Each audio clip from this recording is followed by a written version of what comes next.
Greetings out there to all and sundry. Today is Monday, February 6th, 2023, and my name is Comrade John Akudo. This live show, this impromptu live show, this early morning, is basically to get our people of Amazonia aligned with the goings on in La République du Cameroon. And because this is an impromptu live show and very early in the morning, my time, because this is just about 5:39 a.m. Eastern Daylight Time, United States of America. I know it's about, let's say, that should be about 11:39 a.m. In Amazonia. And so, my people, while I wait for about 3 or so minutes for a few of you to come online, and then we'll begin this very quick and brief show, let's listen to RFI this morning. Le bleu a été tué. Et avant cela, avant de développer ces titres, nous allons tout de suite au Cap. À Yaoundé, où nous retrouvons notre correspondant Polycarpe et Somba. Bonjour Polycarpe. Bonjour Xavier. Vous avez appris ce matin 2 arrestations dans le cadre de l'enquête sur la mort il y a 2 semaines du journaliste Martinez Dogo. 2 arrestations donc, et en premier lieu, celle de l'homme d'affaires Jean-Pierre Amougou Bellinga. Oui, effectivement, selon nos informations, l'homme d'affaires Jean-Pierre Amougou-Bellinga a été arrêté aux aurores, précisément à 5h30 chez lui au quartier Mban à Yaoundé. Il a carrément été sorti du lit et prié de suivre l'équipe de policiers et de gendarmes qui a procédé à son arrestation. Dans le même temps, et de manière quasi concomitante, une autre équipe se déployait chez l'un de ses principaux collaborateurs, le journaliste directeur général du groupe de médias de cet homme d'affaires. Une autre prise, et pas des moindres, c'est l'ancien commandant de la garde présidentielle, un colonel retraité, connu pour être le beau-père de Jean-Pierre Amougou Bellinga, qui aurait lui aussi été arrêté dans les mêmes circonstances. Donc ça fait 3 personnes, Jean-Pierre Amougou Bellinga, Bruno Bidjan, le journaliste, et donc son beau-père, le colonel retraité. Ils sont tous les 3 en ce moment entendus dans les locaux du secrétariat d'État à la Défense, le très redouté CED, où les enquêtes sont concentrées depuis la mise sur pied de la commission d'enquête mixte police-gendarmerie. So, let us get directly into this show. I can see we're already 59 of us. And thank you so much for coming on board. Just quickly, let's get into the beef of the matter.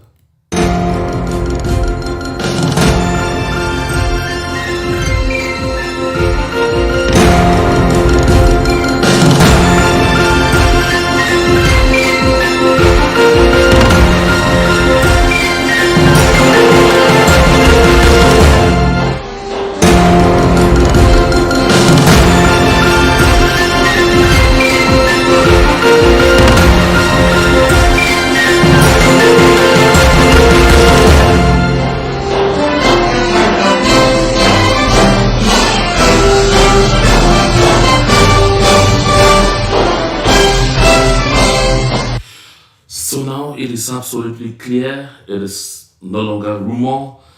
Jean-Pierre Amougou Bellinga, the owner of, a huge business empire, known under the structure of the group Anecdote, which involves Vision Card, Vision Finance, and a good lot of newspapers, is at this moment that I'm talking to us all in detention at the Secretariat d'Etat à la Défense, they said, where a lot of our people have been camped all this time.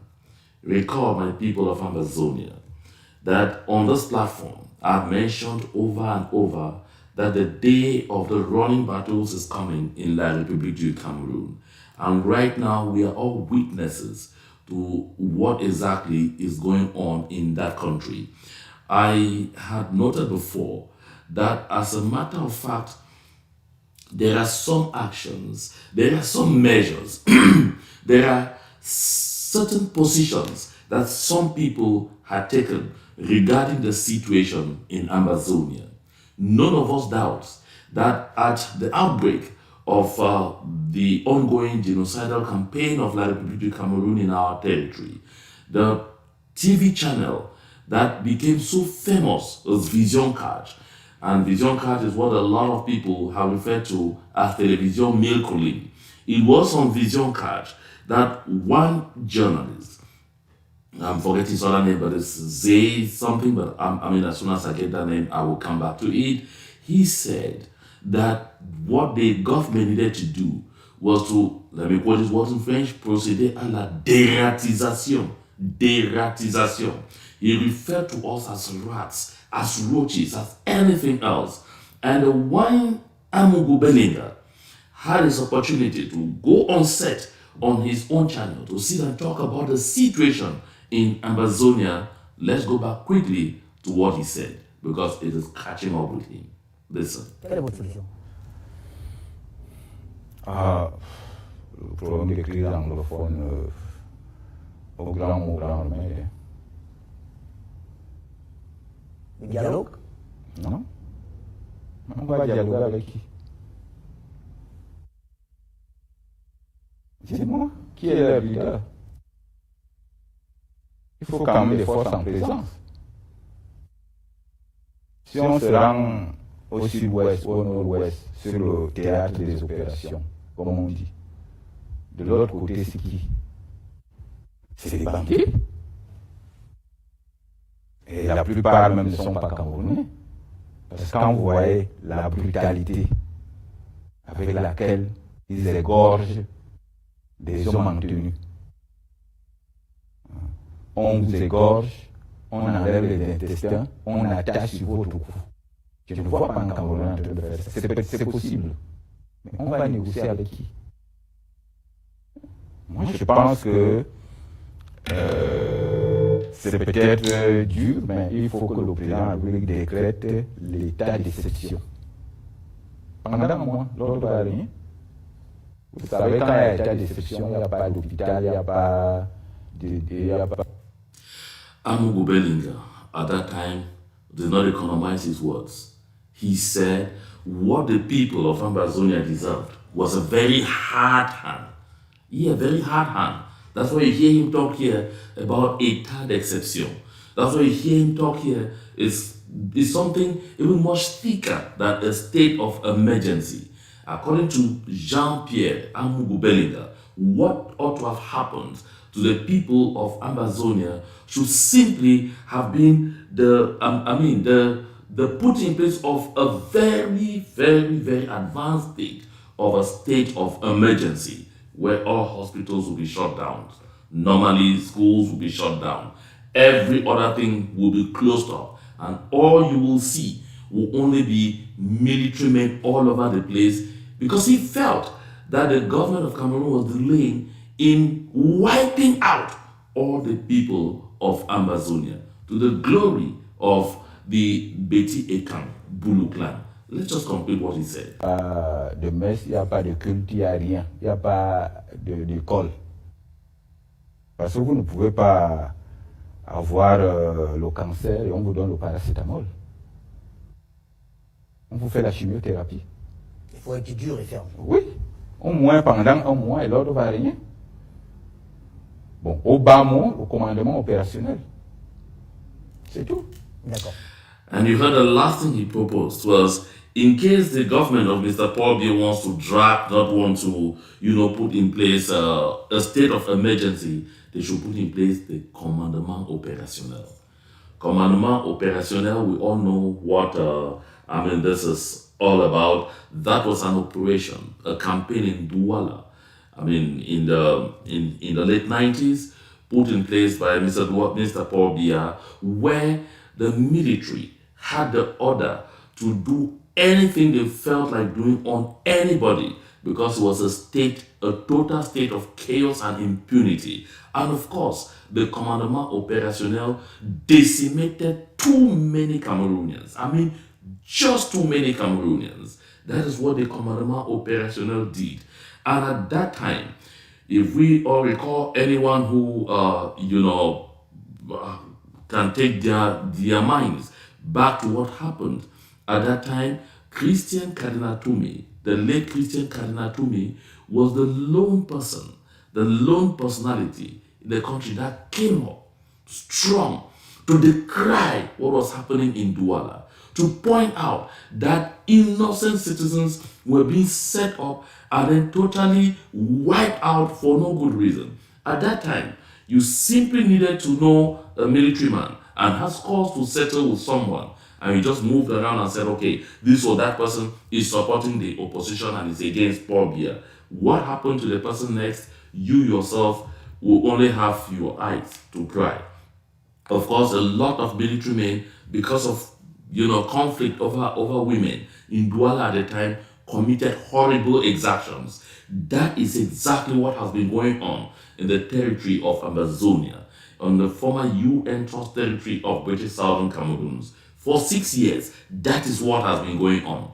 And I've said on this platform over and over and over that this kinds of exactions in Amazonia will end up having the kind of desired impact in the Republic du Cameroon.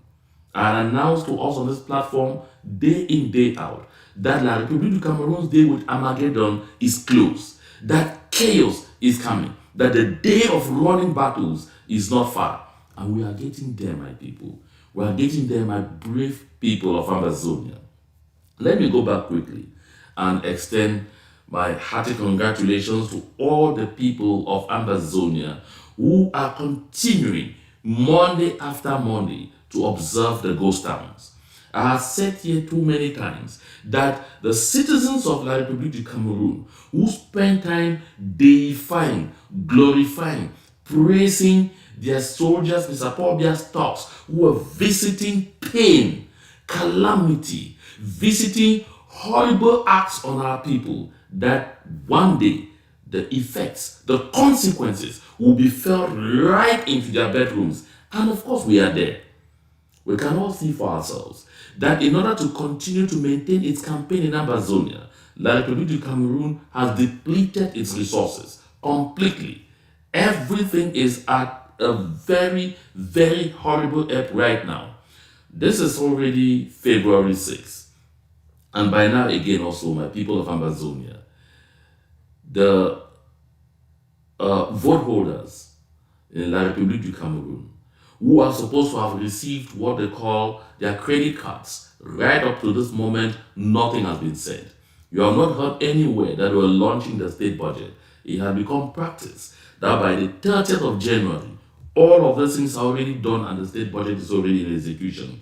Last year, I ran the countdown on this platform, and it was right up until July that the first credit cards went out for people to begin, executing the state budget. And the reason was simple, that the International Monetary Fund confiscated the state budget of Cameroon to pay its external debts. It is the same thing that is happening now, and they've even gone worse by saying they must raise the prices of some commodities. So you see, La République du Cameroon, caught in the web, has finally been forced to destroy the lives of its people. Because right now, the price hikes that have been announced in terms of the cost of a liter of super that moves from 630 to 730 francs, and diesel that moves from 575 to 720 francs, tells each and every one of us that day we have been expecting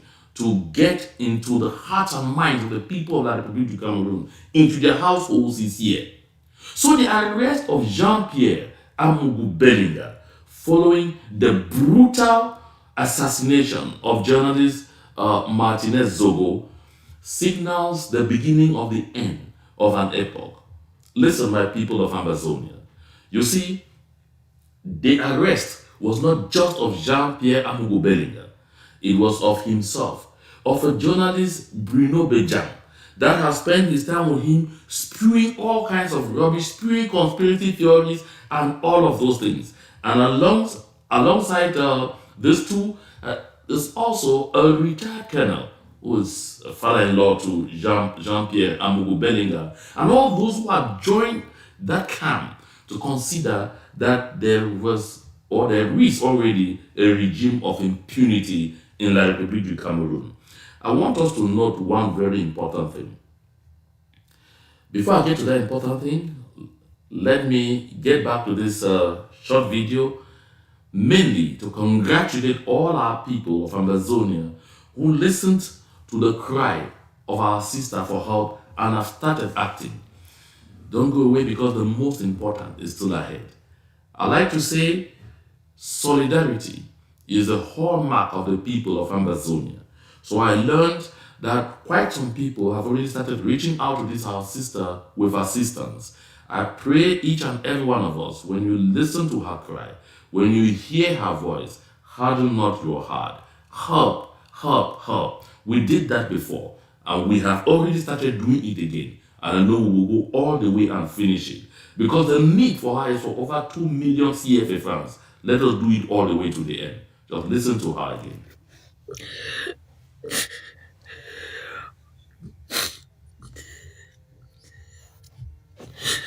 Assalamu alaikum fans. My name is Mwati Rita. I come from Batibo. I get this problem with my leg way. You know, they worry me since childhood for my hip for a. But me don't really struggle with food fine. But you know better. Our sister's need is for close to 2 million, or is for over 2 million CFA francs. And if you want to help her, please, the mobile money number is +237 677 730 963. Again, I take that number over, +237 677 730 963. Our sister needs our help. When she was alright and gathered, she too was always able to extend a helping hand to others. At this point, when she is in her greatest moment of need, I want to urge all our people of Amazonia, please come to her rescue. Let us continue to demonstrate the solidarity, the community spirit that is the hallmark of our people. I used that word before, and I'm using it again just for emphasis.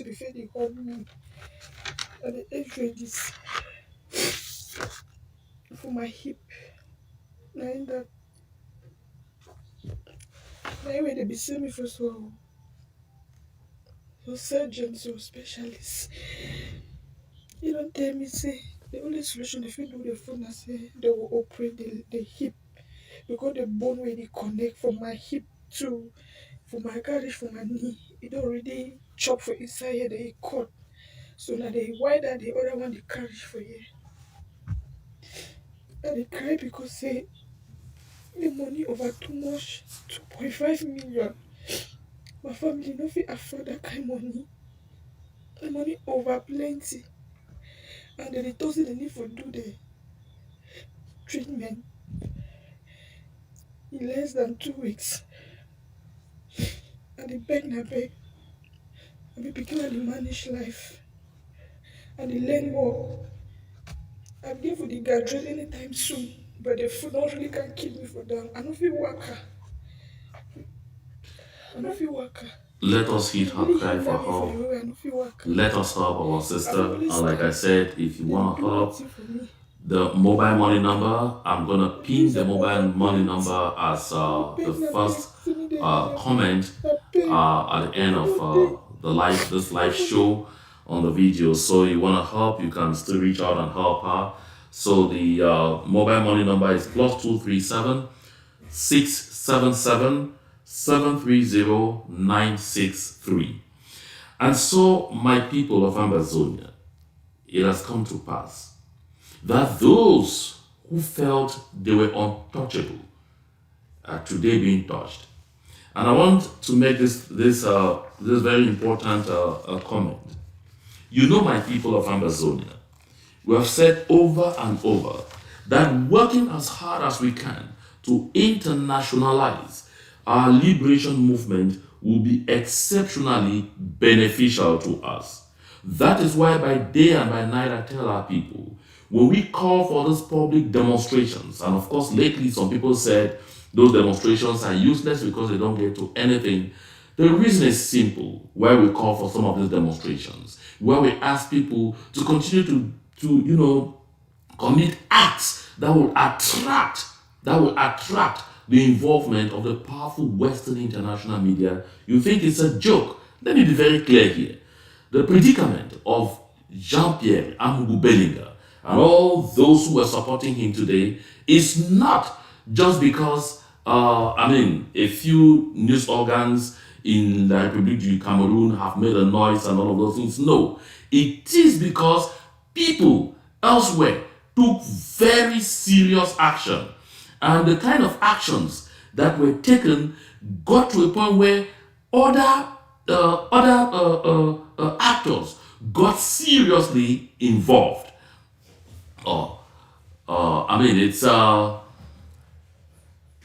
Plaisir. Je m'en voudrais de vous laisser partir de ce plateau sans avoir le sens exact de cette métaphore que vous avez répétée au moins 2 fois ici. Vous avez dit, on va mettre du nucléaire dans nos 2 réacteurs. Cette métaphore, on va quoi? Est-ce que vous savoir ce que vous voulez exactement pour parler des solutions, peut-être. My apologies, we got a mix-up of feeds there. So I was saying that other actors got involved on the international scene. And one of those actors was Journalistes Sans Frontières, the organization known as Journalistes Sans Frontières.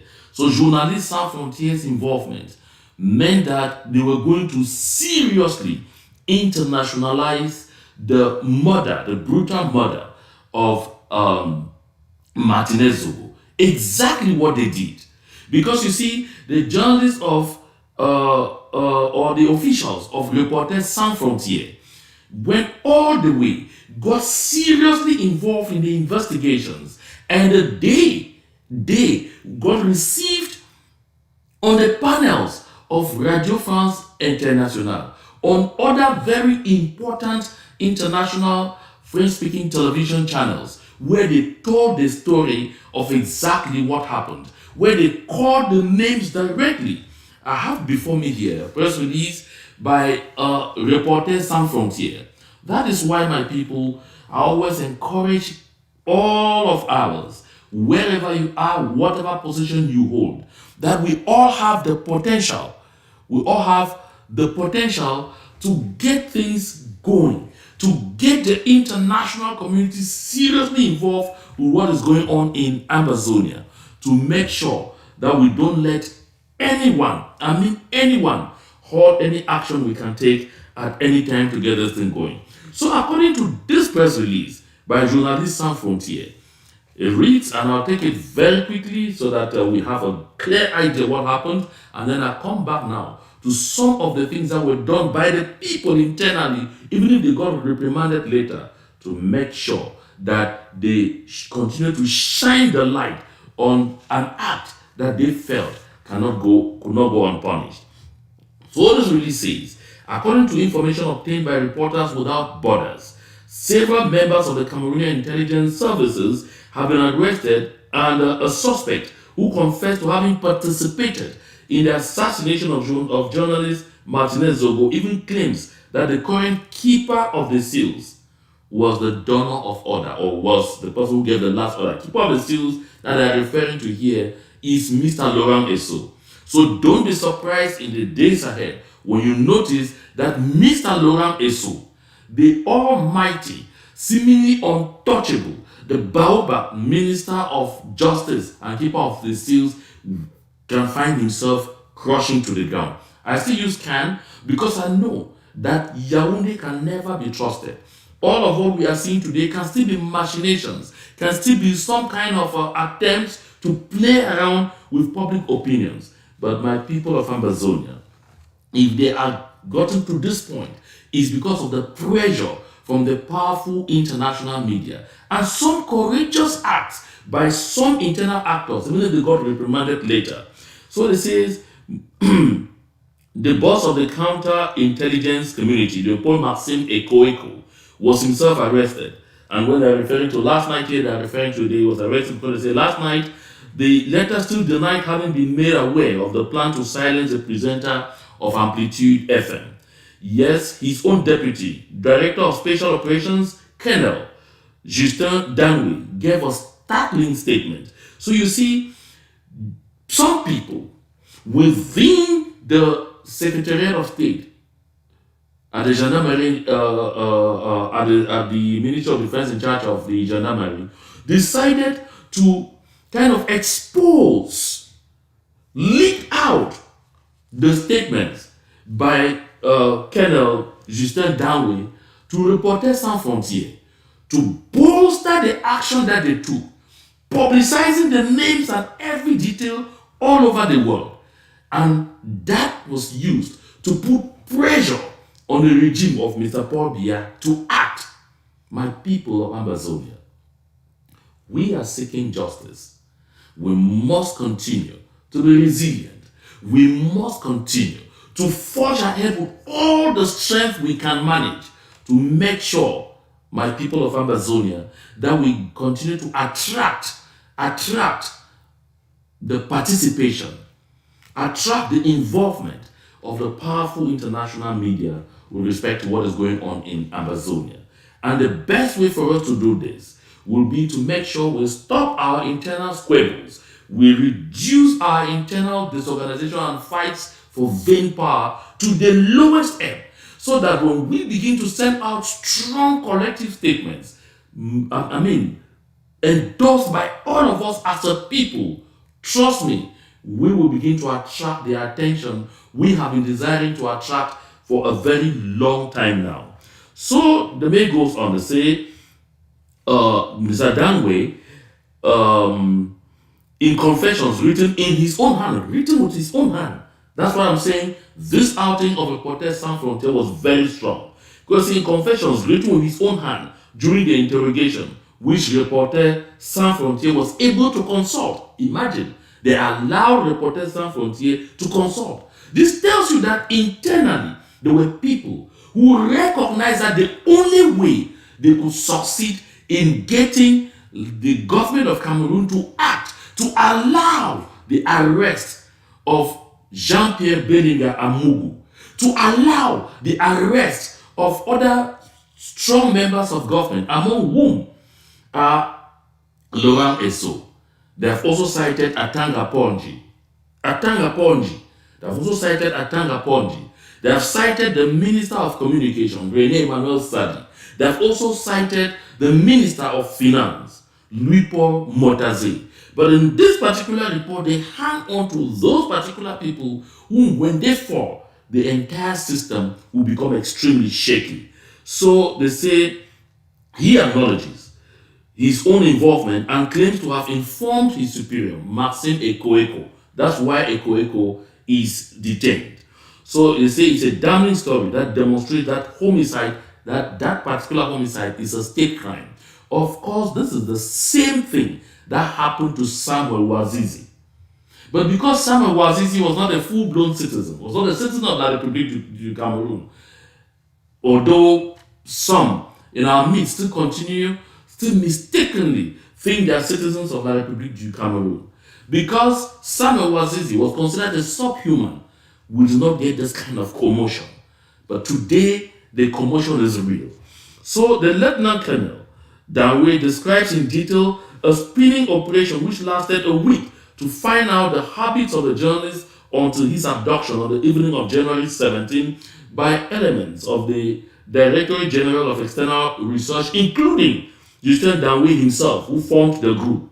So at this moment that I'm talking to you here, there are armed men at the immeuble Eka belonging to Jean-Pierre Amugu Bellinga. They are combing the entire place now. I suppose they are claiming they want to go and see the scene of the torture, which is described in this document as being one of the unfinished halls of the immeuble Eka, where Jean-Pierre Amugu Bellinga himself reportedly participated in the murder. So he said the Lieutenant Colonel describes in detail, okay, and then he says Martinez Zogo was then taken to a building under construction belonging to Jean-Pierre Amugu Bellinga. a powerful businessman implicated, according to the journalist, in alleged embezzlement operations. And so he says, according to Justin Daoui, Jean-Pierre Mugu Bellinga allegedly personally beat the journalist in the basement of his building. The businessman in the end called the Minister of Justice, Laurent Esso, that's the Minister of Justice, keeper of the seas, Laurent Esso, to whom he is close, to ask what fate to reserve for the radio presenter. And of course, according to the testimony, the Minister of Justice, Laurent Esso, one of the most powerful men in the regime, then told him to finish the job, to avoid a new case of Paul Chuta. You know what happened? They had picked up Paul Chuta, carried him to the way they were going to kill him and throw his body too. But unfortunately for them, unfortunately for Paul Chuta, by the time they were torturing him to the point where he would become pulp, something happened. A gentleman on his bike came into that area to drop someone. And so they hired assassins, imagined that an alarm must have been blown and people were coming to the scene. So they abandoned him there and ran away, thinking that he was left for death. But finally, Chuta managed to find himself somehow at the hospital and eventually got treated. So Laurent Esso did not want that kind of situation where he could give Martinez Zogo some little benefit of doubt or some luck that he could be rescued by someone and treated, and then the situation could get worse. So he said, finish the job. That's what he said. So Chuta, So the businessman would not have attended. So he says that Jean-Pierre Bellinga Amugu, after receiving instructions from the Laurent Esso, simply passed the instructions to Kenneth Dangwe and others and said, complete the job, and he left. So, I won't go right to the end of this communique, but what I'm trying to do is I was just going through some aspects of this communique so that we should see for ourselves exactly how the intervention of the powerful Western media can force a regime, can force a system that believed or believes that it cannot move, that there will never be justice for anyone to act.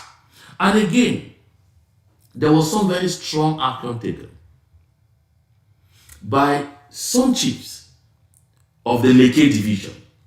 Although these chiefs, or one of them, was finally caught and was forced to walk back what they had done. But my people of Ambazonia, that courageous act by these chiefs, I'm taking us right back to it. That courageous act by these chiefs help in defining what we are seeing today. Although they received insults from their own who said they were traitors, received attacks from people who said they were not even real chiefs, received all kinds of things, we saw a minister delegate, Nonsume, called them to his residence and literally forced them to walk back their words and apologize to the President of the Republic. But listen, this act of theirs, this courageous act of theirs was already out. And it marks the first time that traditional rulers have shown that they can stand for their people.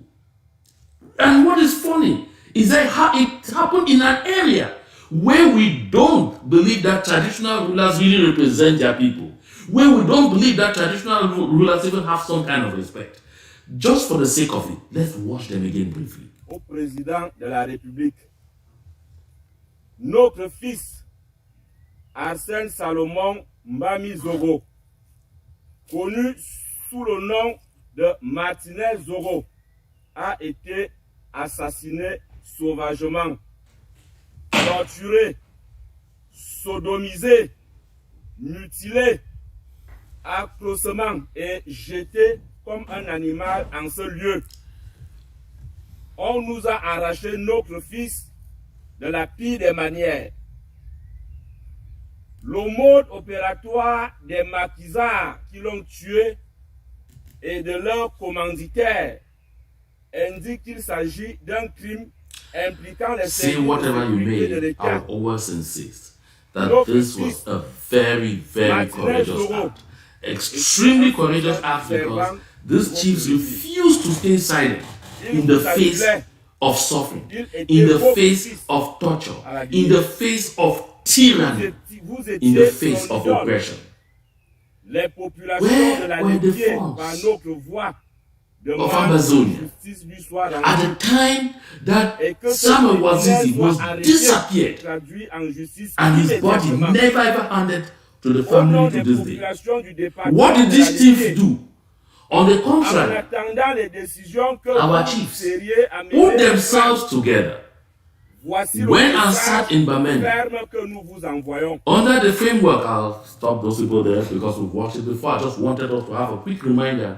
Under the framework of something they call the Northwest House of Chiefs, and rather ask for money to perform rituals against their own children who are defending our land, to perform rituals against their own children who are fighting for the future of their subjects, fighting for the future of their children, fighting for the future of their grandchildren and great-grandchildren, and for the future of generations of Southern Cameroonians to come.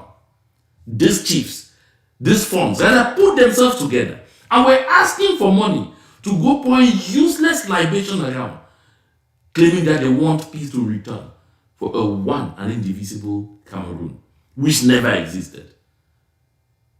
No trace in history shows any one and indivisible Cameroon, an illusion that some have continued to hold in their minds. We have seen some of the elite in La République du Cameroon come out on TV platforms, come out on panels to say justice needs to be done, to say justice must be done for what happened to Martinez Zogo. It is the collective voices of all of these people that has led to what we are seeing today. But in the case of Ambazonia, those who call themselves our elite are rather prepared to tap benefits on the blood of their own people.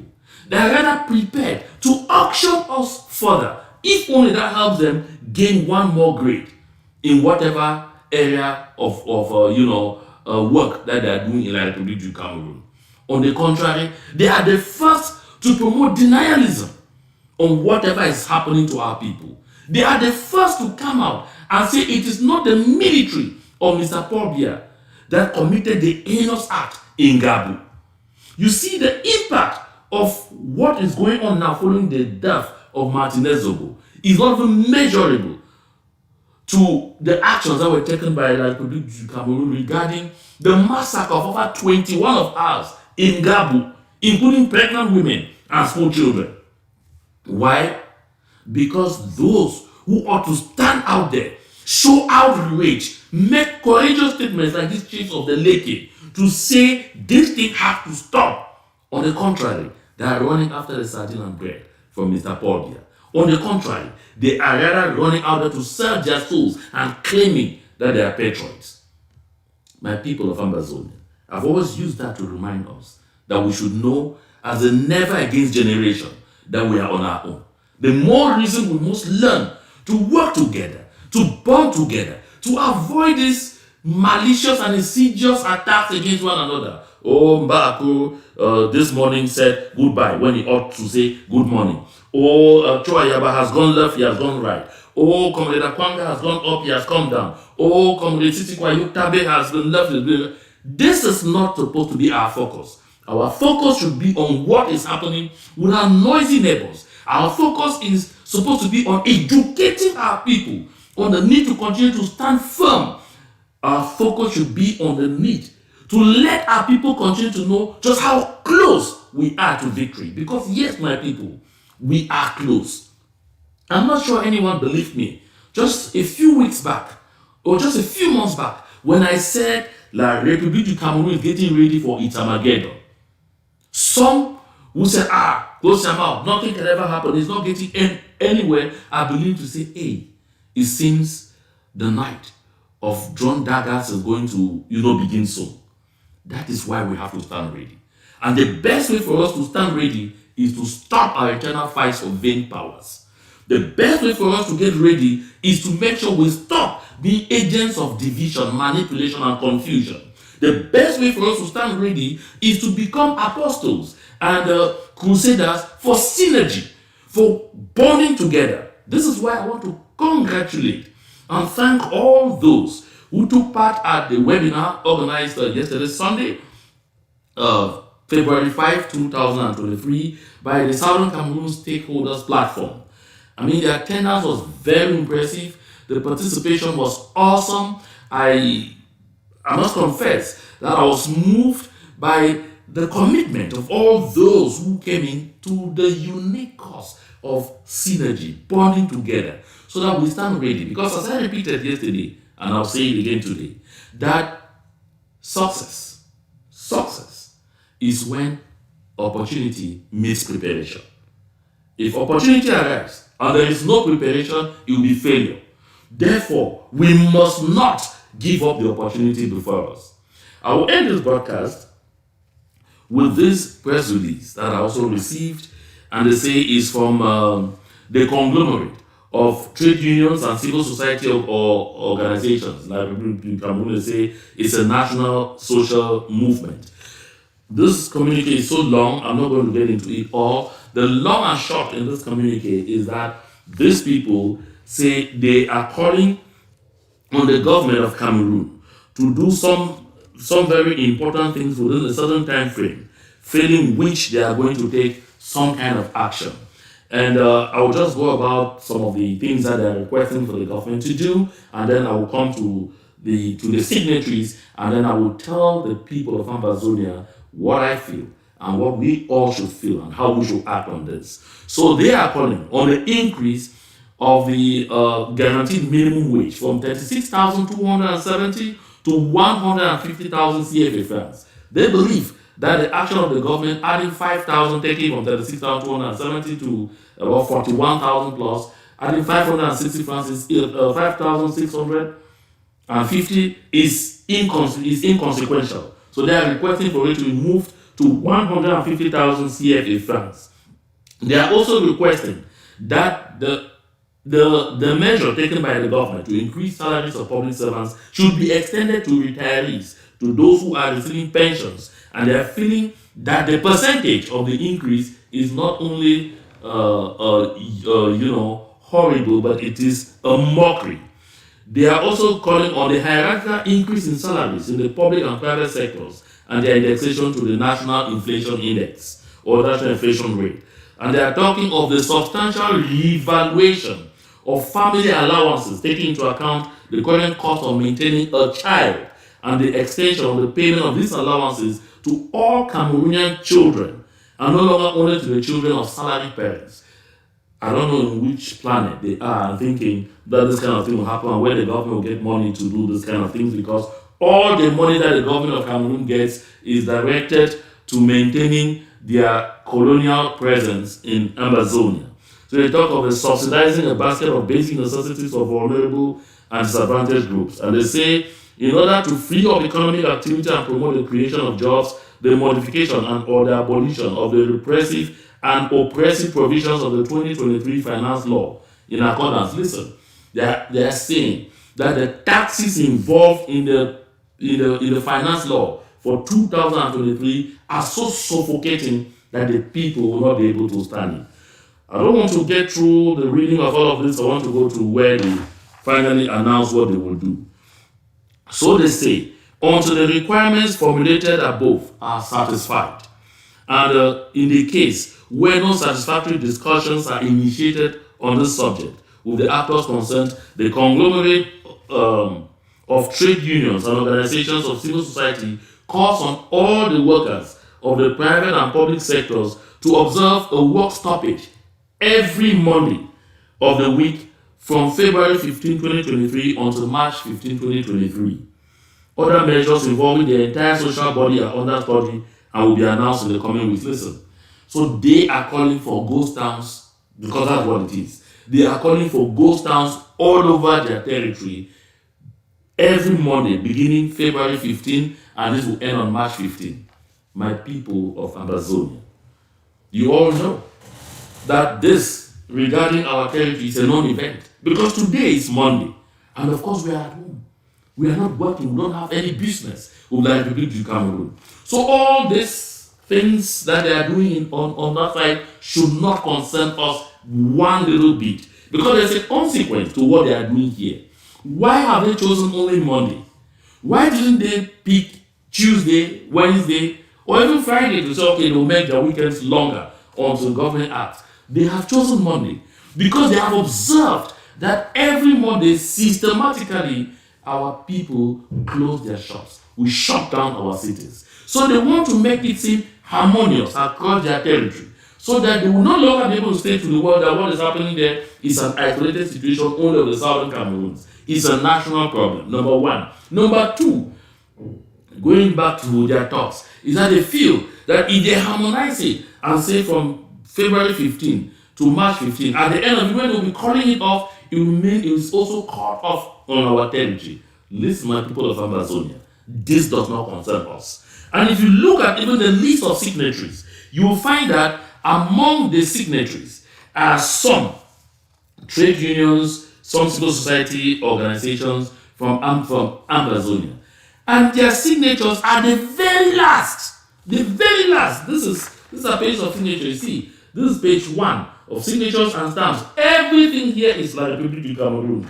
This is page 2. Everything from the top is La République du Cameroun. The last 6 also are where now you find Kato, you find Pieto, you find this Sinte Priscam or whatever, you find TAC. It's not a deliberate act. Adding these ones at the end.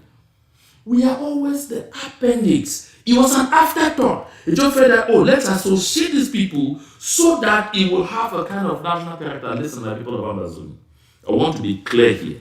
I'm very clear. Don't get involved with anything concerning the Republic du Cameroon. The people want to tear themselves apart, let them tear themselves apart. Don't get involved.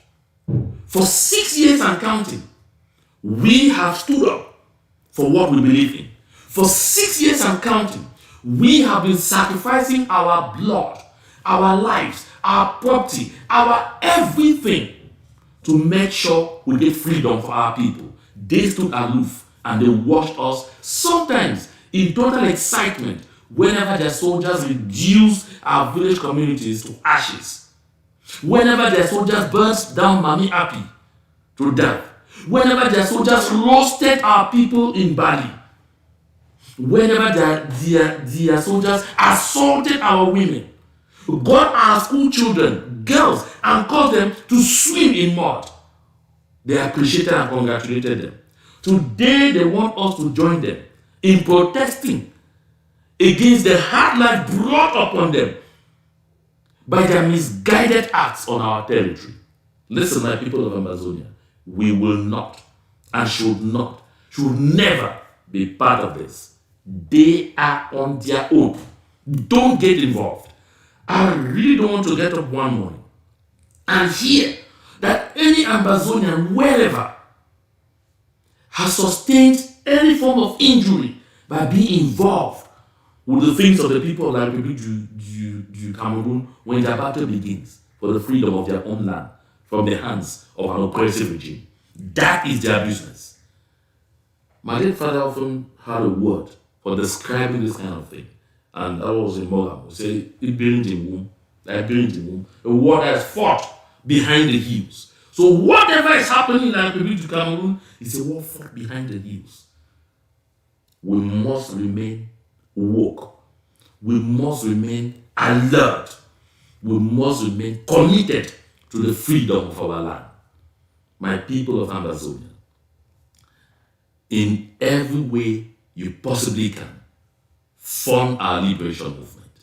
In every way you possibly can, fund this liberation movement. This is very important. As we look forward to the hosting of the All Amazonia Conference somewhere by the end of the month of April or the first weeks of the month of May, let us continue to work towards building synergy, towards bonding together, because we must be ready when the time comes. To God and to Him alone be all the glory.